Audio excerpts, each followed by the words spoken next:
Mr President, while most of the bill appears as was expected, given the nature of the Premier's announcements and the subsequent release of the TEC advice, some concerns have been raised regarding the amendments to the Electoral Act 2004 under Part 3 of the bill.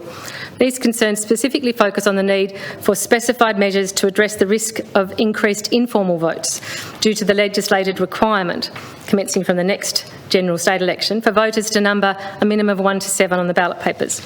As many of us here would recall, we had a similar debate regarding the proposal to introduce vote-saving measures when mandating the new compulsory voting requirements in the recent local government elections. We did. However, for state elections, none of the submissions received on the exposure draft bill proposed specific vote-saving measures, as was introduced for the local council elections. Instead, Dr Kevin Bonham, I know, did emphasise that his support for the current bill is conditional on the following, and I quote, 1.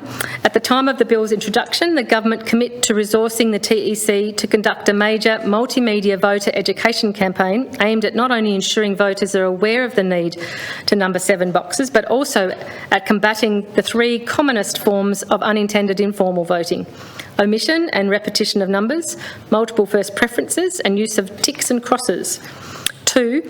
At the time of the bill's introduction, the TEC be asked to prepare a report identifying any and all savings provisions that can be adopted to reduce the number of votes disallowed as informal without severely compromising the operation of the voting system or the accuracy of the ballot paper instructions, with a view to legislating any provisions thus identified by the end of 2023. Mr President, personally, I think ongoing and concerted public education campaigns on how to cast an informed and formal vote is always an investment in the health and robustness of our active democracy, no matter the official rate of informal voting actually occurring. And while I share to some degree Dr Bonham's concerns regarding the rate of informal voting in our elections, I do believe there may be a broader range of reasons rather than just voters' capacity to number 1 to 7. The recent TEC 2019 to 2021 report on parliamentary elections details its informal ballot paper survey. It's on page 31 of that report, which provides a breakdown of unintentional informality trends, and it reveals the following. The category with the largest number of invalidating errors is due to voters marking their ballot papers with ticks or crosses instead of numbers. This error is not due to voters losing track of voting either 1 to 5 or 1 to 7, but it reflects a fundamental lack of understanding on how to vote in state elections. The next highest category recorded repetitions or omissions between the numbers 2 to 5. And this is a relevant category to these specific concerns regarding the 1 to 7, potentially increasing the risk of informal votes. And the third highest category of informal votes was due to voters repeating the number 1 2 or more times. This error also reflects a fundamental lack of understanding on how to vote in state elections.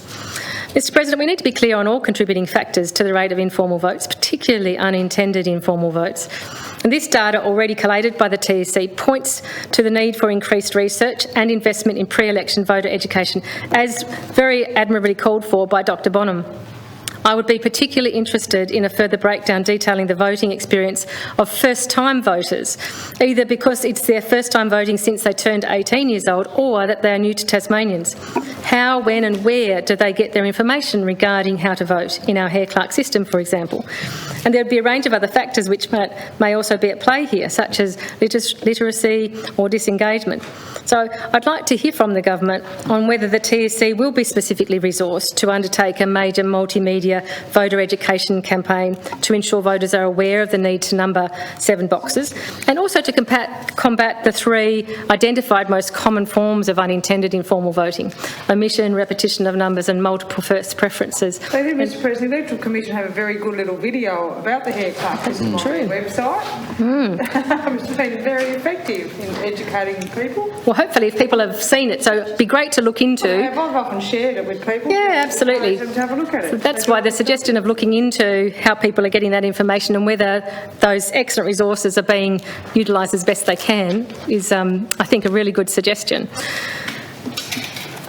And just to finish that thought, I'm also interested to know from the government if that is to be a task given to the TEC around an education campaign or research into those matters, when that may be undertaken, and will it be done prior, presumably, to the first election under a new model that we bring in this bill, should it pass?